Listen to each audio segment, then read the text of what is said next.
Welcome to VCTV. Hi, I'm Kristina, and I'm here at Monument National in Montreal at FounderFuel Demo Day with the second cohort. It's going to be an exciting day trying to figure out who are the secret companies that have been working the last 12 weeks. So our next few episodes will be dedicated to them. So cheers, FounderFuel's second cohort. Let's go and see what's happening.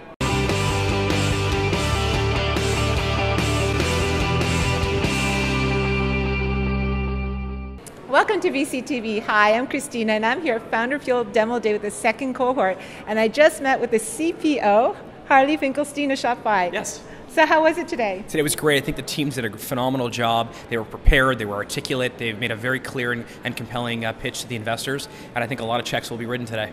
That's excellent. Now tell us more about Shopify. So Shopify is an e-commerce platform. We allow anyone with a product to sell it online. And we currently have just over 25,000 customers in more than 88 countries.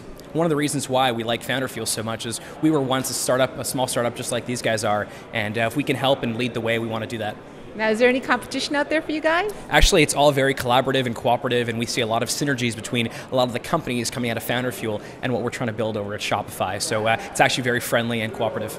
What's the best thing you learned through the FounderFuel system? I think that pivoting is very important. I think you have to be very, very agile. A lot of the companies that presented today did admit that in the last 3 months or so, they had to pivot once or even 2 times. And so I think the ability to gauge the market and then pivot as needed is really important, and these companies did a great job of exemplifying that. Now you've come so far. What's next up on the horizon? Hopefully for those guys, they get good funding and they continue to build their companies, and I'm going to continue working with a bunch of them. But I'm just really proud and love to see the hustle that these guys got going, and generally I'm really happy and looking forward to seeing what's to come the next few months from them.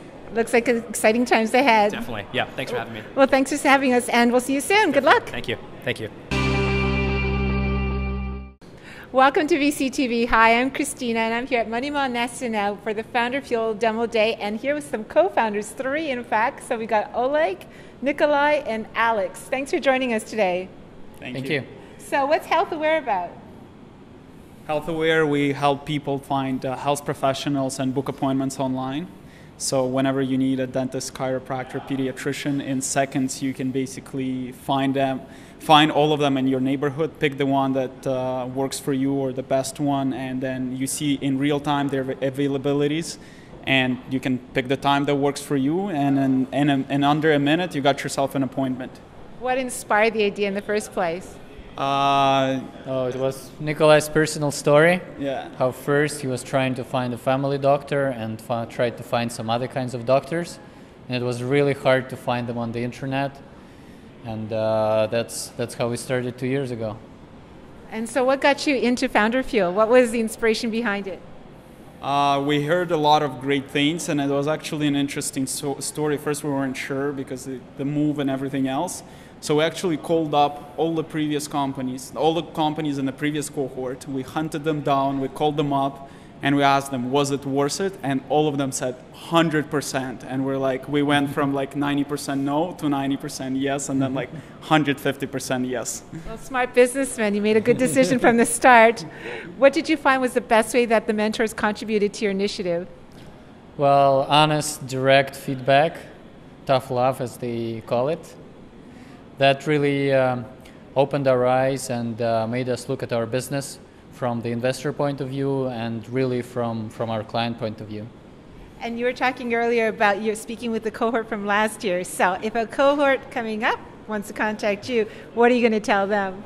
Same thing, definitely. 100% they got to be in. Whatever we've learned, it would take at least 12 months to learn on our own, and it would just so much time and money we would have spent. Whereas here we've learned everything in 3 months. We made a lot of mistakes, and now we know where to go from here and on.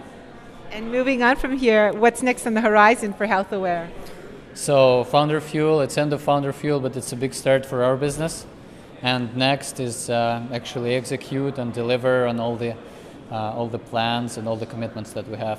Well, we're looking forward to seeing what happens with HealthAware. So thank you for visiting VCTV and wish you good luck. Great. Thank you. Thank you. Welcome to VCTV. Hi, I'm Kristina, and I'm here at Monument National for FounderFuel Demo Day with the second cohort. I got 2 of the 4 founders or co-founders of Ooomf. So tell me about Ooomf. I've got Stephanie and Mikhail. Correct, Mikhail. Yes, Mikhail. correct. So tell us a little bit about Ooomf. So we're really excited about the problem that we're solving. So there's this big issue in the mobile space of helping mobile developers make their apps succeed. There's just so many apps being created right now. Everybody wants to be the new Instagram. Everybody wants to make Zynga, but how do you get there? So what we're doing is creating a platform, an engagement platform that makes that happen for a guy that's working on an app in his basement, or just a guy with an idea in a garage. And we're helping those guys compete. Who thought about the idea? Like, what inspired it in the first place? The inspiration actually came from a couple of places. One of them was a startup weekend event that we had attended, and we noticed there was a lot of really cool apps being built, but some of the momentum had gone away after the weekend. So we're like, how could we keep this going? And that was kind of the spark, one of the sparks of the initial idea of this. And now, Stephanie, from your side, there's a lot of conversation often about not enough girls in technology. So where are the women, and how does it feel, and how did you get into it? Well, I don't know where the women are, but this is a great place to be. It's funny because last cohort for FounderFuel, there wasn't that many women, and now there's an increase, so that's really great. And I started with Mikkel, actually. I was working at an actuarial firm prior to this, and it's the best decision that I made. It's an awesome, awesome place to be. So. What did you like most about Notman House and FounderFuel team? I think I like the energy, the ambiance. Everybody is always hustling and trying to make it work. So I like the raw emotion from everybody. So it's really fun. What could have made it better? Putting them on the spot. Don't listen, mentors. I'm sure you did great. No, just more sleep, more beer. There's a lot of Red Bull going on at Notman House. Red Bull, that's the problem. We're not Red Bull drinkers. So it's just lots of coffee and beer, and that's a stimulant and a depressant, so it kind of like messes with you.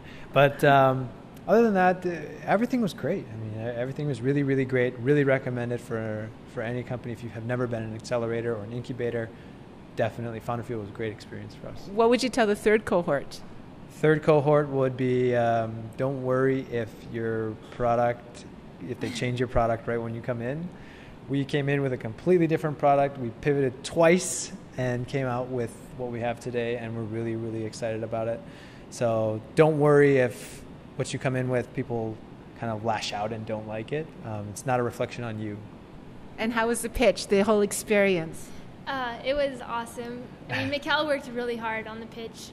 3 weeks of solid pitching, improving. John Stokes was really helpful, listening to our pitch almost every single day. So great experience. And what's the biggest challenge your team faced throughout the whole process?